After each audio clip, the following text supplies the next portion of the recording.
Et salut à tous et à toutes et bien aujourd'hui pour une toute nouvelle vidéo. Écoutez les amis, je suis très heureux de vous retrouver aujourd'hui pour vous parler de la quête de lumineur pour les menaces des profondeurs, le mode solo coop qui vient d'arriver sur leur canal, qui arrive là dans quelques... même au moment donné, ou au moment où la vidéo sort, normalement ça devrait sortir aujourd'hui. Sachez que nous avons eu la chance de pouvoir le recevoir en avance par Ravensburger et pour ça je tiens à les remercier. Et surtout nous avons été invités pour pouvoir essayer le jeu. Donc ce qui fait que nous avons déjà une partie dans les pattes et donc tout au long de l'unboxing, que je vais vous ouvrir la boîte, j'ai déjà tout préparé pour que vous puissiez découvrir un petit peu qu'est-ce qu'il y a à l'intérieur et vous donner un petit peu mon ressenti sur le jeu. Si vous nous découvrez via cette vidéo, les cartes sur table et entre jeux studio, sachez que nous on essaye de mettre le plus en avant le jeu physique et non pas pixelborn. Donc si vous appréciez cette prise de risque entre guillemets, n'hésitez surtout pas à vous abonner et à nous dire si vous appréciez ou pas.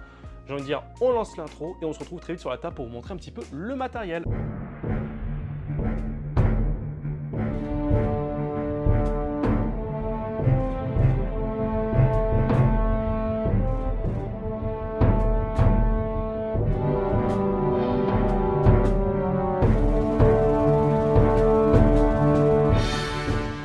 Et donc voilà, nous sommes devant la boîte. Alors comme je le disais, une belle boîte, beau packaging.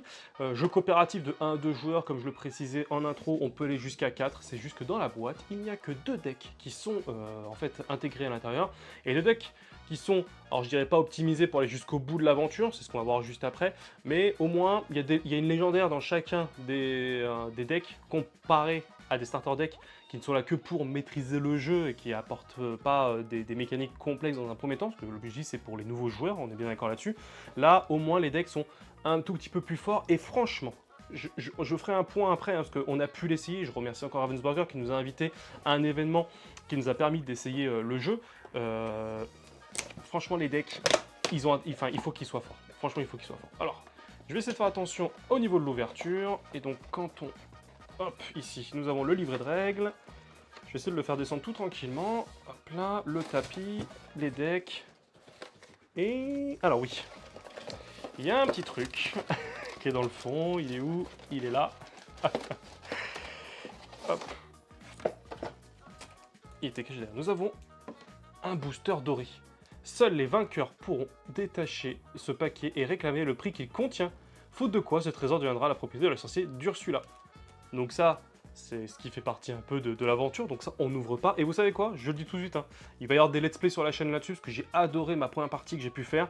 Je pense que ce sera l'objectif, c'est d'aller récupérer le ticket doré. Je ne sais pas s'il faut l'avoir sur la version finale ou la version, version finale. Parce qu'en fait, il y a différents modes de difficulté. On va voir ça juste après.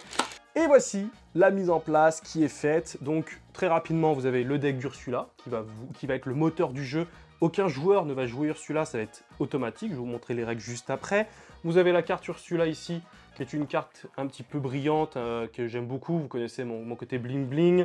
Nous avons une carte trident volée d'Ursula. C'est dans la mise en place, il vous demande de la mettre. Donc je voulais vraiment respecter au maximum les règles pour cette vidéo-là. Vous avez ici les cartes de difficulté. En fait, vous avez 4 niveaux de difficulté dans le jeu. Facile, normal, difficile, extrême. Et donc, chaque carte va apporter des petites différences. Pareil, on voit ça juste après. Puis, les 2 decks préconstruits qui seront un peu plus huppés que les starter decks, on est bien d'accord, avec 2 légendaires à l'intérieur, ce qui est plutôt bien. Mais je le dis tout de suite, très vite, ces decks-là, il faut les remplacer. C'est ce que Ravensburger nous a dit. Les decks sont faits pour découvrir le mode et pour, entre guillemets, arriver au mode facile et encore. Moi, j'ai pas trouvé, je pense qu'il y a beaucoup de choses à modifier dans les decks. Mais très vite, il faut que vous vous les appropriez, que vous mettiez en place votre mécanique. On est sur une première mécanique qui est plus proche sur celle-ci, liée à la défausse, parce qu'on est sur du Amber, donc on est avec des Hades. Je pense qu'il y a une carte à rajouter, c'est Chakabong, je crois, si je ne dis pas de bêtises, la grosse carte qui coûtait 10 du chapitre 3. Je vous la fais afficher, je ne sais plus, qui est super intéressante, je pense, pour moi, dans ce deck-là, il faut absolument rajouter. Et ici, on va plus sur le côté magicien et le côté balai. Parce qu'avec le chapitre 4, on a quand même beaucoup plus de balais, donc la synergie balai est plus intéressante, peut-être pas en version méta, mais par contre pour le jeu, je pense que ça peut beaucoup apporter. On peut voir un peu plus loin qu'on a pas mal de balais, on n'a qu'un seul Mickey par exemple du chapitre 1, bah voilà, pareil, ça c'est le genre de choses où très vite il faut que vous rajoutiez vous-même des Mickey supplémentaires pour optimiser un peu plus vos decks. Dites-le moi en commentaire, mais peut-être qu'on vous fera une petite vidéo pour vous dire comment améliorer Je pense que c'est ce qui va être prévu comme prochaine vidéo, c'est comment améliorer vos decks de démarrage pour au moins arriver à tourner en mode facile ou en mode normal. Le deck d'Ursula, ici, je vous le montrerai rapidement, parce qu'après, il va y avoir un let's play qui va vous être présenté, vous allez pouvoir découvrir un peu plus les cartes un peu plus en détail. Mais en gros, à chaque début de tour, Ursula va piocher des cartes et les jouer ou pas selon sa réserve d'encre. Et donc, comme vous pouvez le voir, les cartes sont sublimes. Je vous les montrerai rapidement là, mais c'est pour vous montrer un peu le matériel. L'objectif de cette vidéo, c'est aussi de vous montrer à quoi ça correspond, le jeu. Alors, j'ai pas mélangé le paquet, donc ce qui fait qu'il y a beaucoup de cartes qui se ressemblent. Il y a une carte qui, pour moi, m'a traumatisé, et je pense que tous les joueurs avec qui on a joué, pareil, c'est le Tsunami, qui est une carte qui fait défausser toutes nos cartes. Donc vraiment, ça a été pour nous le signe du game over, en gros. Donc, début du tour, comment ça se passe? Vous avez ici l'ordre de tour d'Ursula, c'est Ursula qui démarre la partie, c'est elle qui joue. Vous devez redresser toutes les cartes qui ont été inclinées. Bon là on vient de démarrer, il n'y a pas de carte redressée, il n'y a pas de souci. Vérifiez les effets de tour se déclenchent. Donc là je crois pas qu'on ait d'effet de tour. Je crois pas que le trident soit un effet de tour, c'est un objet, on peut considérer peut-être que c'est un effet de tour, on peut le considérer, donc si c'est le cas, on l'incline et on gagne un éclat de l'or. Parce qu'après c'est résoudre la rangée, donc résolvez la rangée des cartes personnages et objets d'Ursula en jeu de gauche à droite. Donc pour moi le trident c'est plutôt à l'étape 3 que vous devez le jouer. Vous piochez des cartes, donc là, Ursula, dans piocher 2, c'est dans la mise en place, quand vous jouez à 2 ou à 1 joueur. Si vous êtes à 3 ou 4, vous devez piocher, vous devez démarrer à 3 de cartes. Donc là, on en pioche 2, ici, et comme je vous l'ai dit, personne ne joue, personne ne joue Ursula, on va juste révéler les cartes. Donc nous avons Hercule. Hercule, je vais vous le montrer un peu plus, il coûte 4 éclats de l'or, et 4 en encre. Donc là, elle n'a pas 4 d'encre, elle a 0, et bien la carte qu'elle ne peut pas jouer, elle le met en réserve d'encre. Vous voyez déjà où je veux en venir, qui fait que là, on a le poulet, Hey Hey, qui lui non plus coûte 3, elle ne peut pas la jouer, donc elle le met en réserve.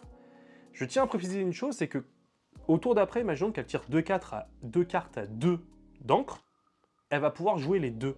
En fait, elle ne paye pas une carte, c'est juste, la réserve d'encre, c'est juste une limite qu'elle ne doit pas, c'est pas qu'elle ne doit pas, c'est une limite de cartes qu'elle peut jouer.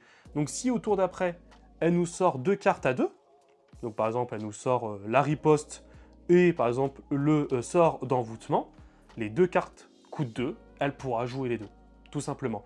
Donc imaginez juste que pendant 2-3 tours, elle ne joue pas et qu'elle met des cartes en encre, donc 2, 3, 4, 5, 6, ce qui fait que très vite après, elle va taper très très fort.